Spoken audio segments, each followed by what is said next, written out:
آج ہم انشاءاللہ جہنم سے بچنے کی دعاؤں کے بارے میں پڑھیں گے۔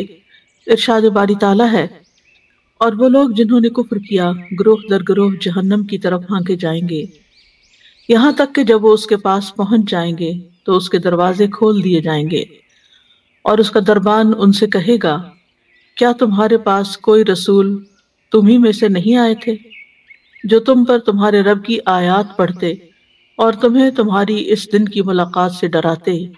وہ کہیں گے کیوں نہیں، لیکن کافروں پر عذاب کی بات سچ ہو گئی۔ ان سے کہا جائے گا، اب جہنم کے دروازوں میں داخل ہو جاؤ، تم اس میں ہمیشہ رہنے والے ہو۔ تو تکبر کرنے والوں کا ٹھکانہ کتنا برا ہے۔ تو سب سے پہلی دعا ہے، ربنا اننا آمنا فاغفر لنا ذنوبنا وقنا عذاب النار۔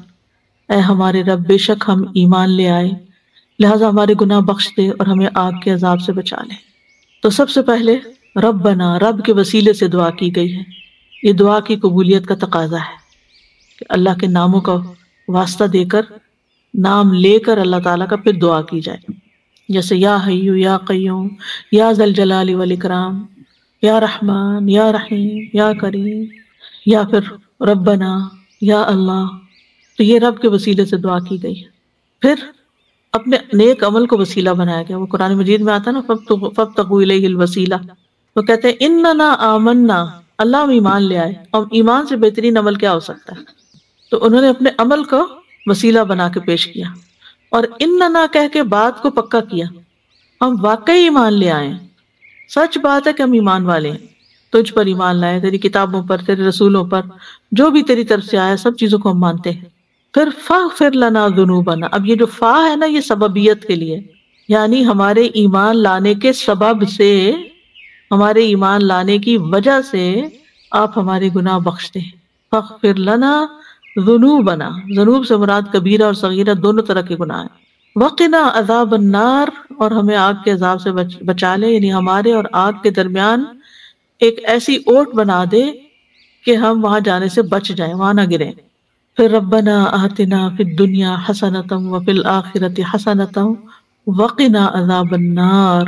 یہ جو آج آگ کی ڈسکرپشن اور جو چند باتیں بتائی ہیں، اس کے ریفرنس سے سوچ کے اس دعا کو بھی پڑھیں، کیونکہ نبی صلی اللہ علیہ وسلم یہ دعا بہت کثرت سے پڑھتے تھے۔ پھر ہے سورۃ الفرقان کی، ربنا اصرف عنا عذاب جہنم ان عذابها کان غراما انہا ساءت مستقرا ومقاما۔ اے ہمارے رب، جہنم کے عذاب سے ہمیں بچائے رکھنا، کیونکہ اس کا عذاب ٹلنے والا نہیں، بے شک وہ بری ٹھہرنے کی جگہ ہے اور اقامت کی۔ یہ دعا رحمان کے بندوں کی دعا ہے، وعباد الرحمن الذین یمشون فی الارض ہونا، یہ ان کی دعا ہے جو سورۃ الفرقان میں آتی ہے۔ یہاں بھی ربنا اصرف عنا کہا گیا ہے، ربنا یعنی رب کے وسیلے سے دعا کی، اور پھر جہنم کے عذاب سے بچنے کی دعا کہ اس کو ہم سے پھیر دے۔ اب یہاں وقنا نہیں کہا گیا، یا یہ جو پیچھے گزرا ہے وہ نہیں کہا گیا کہ آگ سے بچا لے، یہاں کہا کہ ہم سے پھیر دے۔ تو اس کا کیا مطلب ہے کہ جو اسباب جہنم میں لے جانے والے ہیں وہ اسباب بھی کاٹ دے، یعنی ان اسباب سے بھی بچا، اور اس کے برعکس نیک کاموں کو ہمارے لیے آسان کر دے، ہمیں برے کاموں سے بچا لے۔ ان عذابہا کان غراما، غرام کا مطلب تھا چمٹ جانے والا، جیسے مقروض قرض ادا، جو مقروض قرض ادا نہیں کرتا تو قرض خواہ جس کو غریم کہا جاتا ہے، اس کی جان نہیں چھوڑتا، وہ پیچھے لگے رہتا ہے۔ انہا ساعت مستقرا و مقاما، مستقر کچھ مدت ٹھہرنے کی جگہ گناہگار مسلمانوں کے لیے، اور مقام ہمیشہ اقامت کی جگہ کفار کے لیے۔ سمجھ آ گئی فرق؟ پہلے میں ڈیٹیل سے بتا چکی ہوں نا کہ اب بابا جہنم سے صرف کون جائیں گے؟ کفار جائیں گے، اور جسر جہنم سے، پلسرات سے مسلمان منافق ٹائپ لوگ وہ گریں گے۔ یہاں یہ بات اور واضح ہو رہی ہے، انہا ساعت مستقرا و مقاما، کہ وہ مستقر بھی ہے مقام بھی ہے، ٹھیک ہے۔ مستقر کہتے ہیں کچھ مدت، یعنی قرار پکڑنے کی جگہ، کچھ مدت کے لیے جہاں جائیں گے، اور مقام جہاں ہمیشہ اقامت رہے گی ان کی، مقیم کہتے ہیں نا پرماننٹ ریزیڈنٹ کو۔ پھر ہے ربنا ما خلقت هذا باطلا سبحانک فقنا عذاب النار، ربنا انک من تدخل النار فقد اخزیتہ وما للظالمین من انصار۔ اے ہمارے رب، تو نے یہ سب کچھ بے مقصد نہیں بنایا، سو ہمیں آگ کے عذاب سے بچا لے۔ اے ہمارے رب، بلا شبہ تو جسے آگ میں ڈالے تو یقیناً تو نے اسے رسوا کر دیا، اور ظالموں کے لیے کوئی مددگار نہیں۔ یہ عقل مند لوگوں کی دعا ہے کہ وہ اللہ تعالیٰ کی، سبحان اللہ، یہ دعا جو ہے نا، یہ صرف لفظوں سے پڑھنے والی نہیں ہے، یعنی کہ یہ آپ کے دل سے نکلنے والی ہے، کہ آپ غور کرتے ہیں کسی چیز پر، نیچر کی، کوئی پتا ہے، کوئی پھول ہے، کوئی پتی ہے، کوئی دریا ہے، کوئی پہاڑ ہے، کوئی مٹی ہے، کوئی یعنی کسی کوئی پرندہ ہے، کسی بھی اللہ تعالیٰ کی مخلوق پر غور کرتے ہیں نا جب، اور یا آسمانوں کو دیکھتے ہیں یا زمین کو دیکھتے ہیں، تو آپ کہاں اٹھتے ہیں کہ یہ کیسے بنا لیا اللہ تعالیٰ نے اور کیوں بنایا؟ تو آپ کے دل سے اٹھتا ہے کہ جو اتنا عقل مند ہے، اتنی سمجھ رکھتا ہے، وہ ان سب چیزوں کو ایسے بیکار نہیں بنا سکتا، ضرور ان کا کوئی پرپز ہے۔ پہلے زمانے میں تو لوگوں کو نہیں پتا چلتا تھا کہ مختلف علاقے میں مختلف پرندے یا چیونٹیاں یا کیڑے مکوڑے کیوں پائے جاتے ہیں۔ اب تو لوگوں نے اس کو فگر آؤٹ کر لیا ہے کہ وہ اس علاقے کی مخصوص زمین کے لیے وہ ضروری ہوتے ہیں، پرندوں کے لیے ضروری ہوتے ہیں، وہ پورا ایک سائیکل ہوتا ہے نا۔ تو ربنا ما خلقت ھذا باطلا، ایک چھوٹا سا بھی کیڑا ہے نا جو ہمیں لگ رہا ہے کہ اس کا کیا فائدہ ہے، اس کا کیا، مارو اس کو پرے، لیکن اس کا بھی زندگی کا کوئی پرپز ہے، وہ بھی کچھ کرنے آیا ہے۔ تو سبحانک ما خلقتھا، ربنا ما خلقت ھذا باطلا، تو نے یہ ایک چوٹی بھی بیکار میں نہیں پیدا کی، بے مقصد نہیں پیدا کی۔ سبحانک، تو پاک ہے اس سے، کس سے کہ تو کو بیکار کام کرے۔ فقنا عذاب النار، ہمیں آگ کے عذاب سے بچا لے، کیونکہ آپ کامل ہیں، ہم ناقص ہیں، ہم تیری عبادت کا حق ہی ادا نہیں کر سکتے۔ بالکل، وہ بھی بیکار پیدا نہیں کی گئی۔ ربنا انک من تدخل النار فقد اخزیتہ وما للظالمین من انصار، پھر وجہ بتا دی کہ ہمارے رب، جسے تو نے آگ میں داخل کیا اس کو تو بہت رسوا کر لیا۔ یعنی سزا تو اپنی جگہ، لیکن جو ساری مخلوق کے سامنے بے عزتی ہونے والی، اس سے بڑی کوئی بے عزتی نہیں، اس سے بڑی کوئی رسوائی نہیں۔ ایک شخص دنیا میں کتنا بھی پاپولر ہو، کروڑوں فینز ہوں اس کے، بہت اس پہ جان دینے والے ہوں۔ پچھلے دنوں کسی نے ایک چھوٹی سی وہ کلپ بھیجی جس میں ایک شخص، ایک انڈین شخص تھا، وہ جب ٹرمپ کو کووڈ ہوا تھا تو اس کو بہت زیادہ شوق لگا تھا، کیونکہ وہ ٹرمپ کو گاڈ مانتا تھا، اور اس نے اپنے گھر میں بہت بڑا اس کا بت بنا کے رکھا ہوا تھا اور اس کی پوجا کرتا تھا۔ اور ٹرمپ تو 3 دن کے بعد صحت مند ہو گیا اور وہ اللہ کو پیارا ہو گیا۔ مجھے قرآن مجید کی کچھ آیات جو ہے نا، وہ ہمیشہ میں ان پہ رکتی تھی کہ اتنا ان کا ذکر بار بار آتا ہے کہ لوگ کہیں گے ربنا، یہ جو ہمارے سادتنا و کبراءنا فاضلونا، یہ ہمارے بڑے ہیں، ان کی ہم نے بات مانی، انہوں نے ہمیں گمراہ کر دیا۔ تو چاہے کوئی ریلیجس لیڈر ہو، چاہے کوئی پولیٹیکل لیڈرز ہو، چاہے کوئی ہیڈ آف اسٹیٹس ہو، یا کوئی بھی ہو، کسی کی بھی اندھا دھند آنکھیں بند کر کے بات نہیں ماننی چاہیے۔ لیکن میں نے دیکھا ہے کہ عموماً لوگ جس کو ایک لیڈر یا ہیرو مان لیتے ہیں، اس کی تو ان کو برائی کوئی نظر نہیں آتی، اور جو دوسرے ہیں ان کی اچھائی کوئی نظر نہیں آتی۔ دوسروں کے بارے میں بغیر تحقیق، بغیر جانے، صرف پروپیگنڈے سے متاثر ہو کر جھوٹی باتیں، الزام تراشی ان پہ کرنے لگتے ہیں، اور اپنے لیڈر کے معاملے میں اتنے ایموشنل ہو جاتے ہیں کہ دوسروں کے اوپر لان تان کرنا شروع ہو جاتے ہیں۔ تو میں سوچتی ہوں کہ کدھر گئی عقل؟ آپ کو حقیقت کہاں سے پتا؟ اور آپ جس کو فالو کر رہے ہیں، آپ کو کیا معلوم کہ اس کی اپنی حقیقت کیا اور اس کا کیا بنے گا؟ فالو کرنے کے لیے تو قرآن و سنت ہی کافی ہے۔ کوئی انسان پرفیکٹ نہیں ہے کہ آپ کریں کہ جو یہ کرے گا وہی میں کروں گا، نہ۔ تو یہاں پر جہنم میں جانے والوں کی ذلت اور رسوائی کی بات بھی ہو رہی ہے۔ وَمَا لِلظَّالِمِينَ مِنْ أَنصَارٍ، اور ظالموں کا کوئی مددگار نہیں ہوگا۔ پھر ہے اللہم اجرنی من النار، اے اللہ مجھے آگ سے بچا لے۔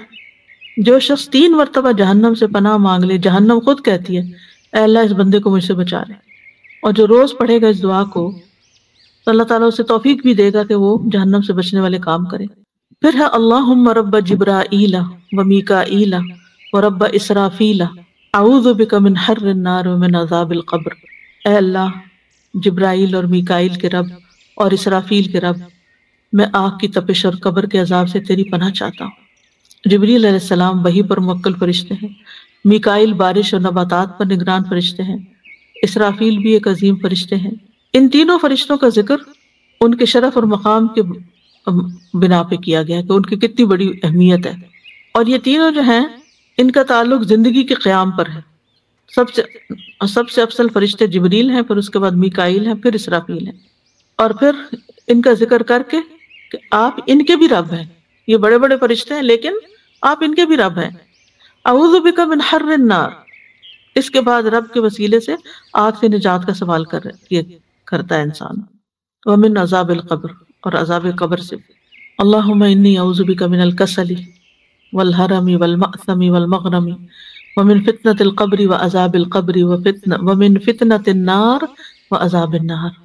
اے اللہ بے شک میں تیری پناہ چاہتا ہوں سستی سے، بہت زیادہ بڑھاپے سے، گناہ سے، قرض سے، قبر کی آزمائش سے، قبر کے عذاب سے، اور آگ کی آزمائش سے، اور آگ کے عذاب سے. کسل کہتے ہیں کسی کام پر قدرت ہونے کے باوجود اس کو بوجھل خیال کرتے ہوئے نہ کرنا. مجھ سے نہیں ہوتا، بہت مشکل ہے، حالانکہ اتنا مشکل ہے نہیں. حرم کہتے ہیں اتنا عمر رسیدہ ہونا کہ انسان کی قوتیں کمزور ہو جائیں، اتنا بوڑھا کہ نہ دیکھ سکے، نہ سن سکے، نہ بول سکے، نہ کچھ کر سکے. معصم وہ چیز جو گناہ کا سبب بنتی ہے، جو انسان کو مذمت اور سزا کی طرف لے جاتی ہے. اور مغرم وہ قرض ہے جس کو ادا کرنے اور اس کو پورا کرنے پر انسان کو قدرت نہ ہو، اس کو پورا کرنے پر، اس قرض کو ادا کرنے کی اسے قدرت نہ ہو. ایک قول یہ ہے کہ یہ محض قرض سے پناہ مانگنا ہے، اور چاہے انسان کو قدرت ہو یا نہ ہو اس کو ادا کرنے کی. فتنۃ القبر اور عذاب القبر دو الگ الگ باتیں کی گئی ہیں. فتنۃ القبر سے مراد قبر کے سوالات ہیں جو منکر نکیر کریں گے، اور مومن کو ہی بس نجات ملے گی اس سے. اور عذاب القبر کا مطلب ہے کہ جب وہ جواب جو نہ دے پائے یا جس کے صحیح نہ ہو پورے، اس کو جو سزا اس کے بعد ملے گی. ومن فتنۃ النار، آگ کے فتنے سے، یعنی ایسا فتنہ جو آگ میں لے جانے کا سبب بنے. وعذاب النار، اور فتنے کے بعد آگ میں جلنے کا عذاب. یعنی دو الگ الگ چیزیں. پھر ہے اللہم انی اعوذ بک من عذاب جہنم ومن عذاب القبر ومن فتنۃ المحیا والممات ومن شر فتنۃ المسیح الدجال. اے اللہ میں تجھ سے جہنم کے عذاب اور قبر کے عذاب اور زندگی اور موت کے فتنے اور مسیح دجال کے فتنے کے شر سے پناہ مانگتا ہوں. اس دعا کو تشہد میں مانگنے کا حکم ہے. رسول اللہ صلی اللہ علیہ وسلم نے فرمایا جب تم میں سے کوئی تشہد پڑھ لے تو وہ اللہ سے 4 چیزوں کی پناہ مانگے. اس وقت یہ دعا پڑھنی چاہیے درود شریف پڑھنے کے بعد. پھر ہے الحمدللہ الذی کفانی و آوانی و اطعمنی و سقانی والذی من علی و افضل والذی آتانی فاجزل الحمدللہ علی کل حال اللہم رب کل شیء و ملک کل شیء و الہ کل شیء و لک کل شیء اعوذ بک من النار. اللہ کا شکر جس نے میری کفایت کی، مجھے ٹھکانہ دیا، مجھے کھلایا پلایا. وہ ذات جس نے مجھ پر مہربانی اور احسان فرمایا، وہ ذات جس نے مجھے دیا اور خوب دیا. ہر حال میں اللہ کا شکر ہے. اے اللہ جو ہر چیز کا رب ہے اور ہر چیز کا مالک اور ہر چیز کا معبود، ہر چیز تیری ہی ملکیت میں ہے. میں آگ سے تیری پناہ مانگتا ہوں. اتنی بات کرنے کے بعد پہلے اللہ کی نعمتوں کا ذکر کیا، شکر ادا کیا الحمدللہ علی کل حال، اور پھر اللہ تعالیٰ کی تعریف کی، اور اس کے بعد آخر میں اپنی فریاد رکھ دی کہ اللہ مجھے آگ سے بچانا. اس سے یہ پتہ چلتا ہے کہ مومن کسی بھی وقت اپنے انجام کو نہیں بھولتا. جہاں وہ دنیا میں اللہ کی نعمتیں یاد رکھتا ہے اور ان پہ شکر ادا کرتا ہے، وہاں وہ آخرت کے انجام کے بارے میں فکر مند رہتا ہے. تقریباً تمام ہی دعائیں جو ہیں یا تو رات کو سوتے وقت کے اذکار میں شامل ہیں یا پھر تہجد کے اذکار میں شامل ہیں.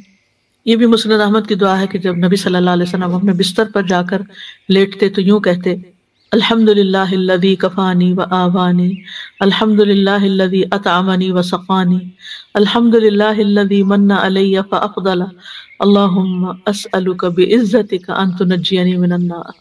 ساری تعریف اللہ کے لیے جس نے میری کفایت کی اور مجھے ٹھکانہ دیا. ساری تعریف اللہ کے لیے ہے جس نے مجھے کھلایا اور پلایا، اور ساری تعریف اللہ کے لیے ہے جس نے مجھ پر مہربانی کی اور احسان کیا. اے اللہ میں تجھ سے تیری عزت کے واسطے سے سوال کرتا ہوں کہ تو مجھے آگ سے نجات دے. تو جو شخص یہ دعا پڑھتا ہے نا تو اس نے مخلوقات کی تمام بیان کردہ حمد جو ہے یا اللہ کی تعریف جو ہے وہ ادا کر دی. تو یہ تھی جہنم سے بچنے کی دعائیں. اللہ تعالیٰ ہم سب کو جہنم کی آگ سے بچائے، اور اس کے لیے روزانہ توجہ سے دعا مانگنے کی ضرورت ہے تاکہ اللہ تعالیٰ ہمیں اپنی پسند کے کاموں کی توفیق عطا فرمائے اور ہمیں آگ سے ہر صورت میں بچا لے، کیونکہ انک من تدخل النار فقد اخزیتہ. سبحانک اللہم و بحمدک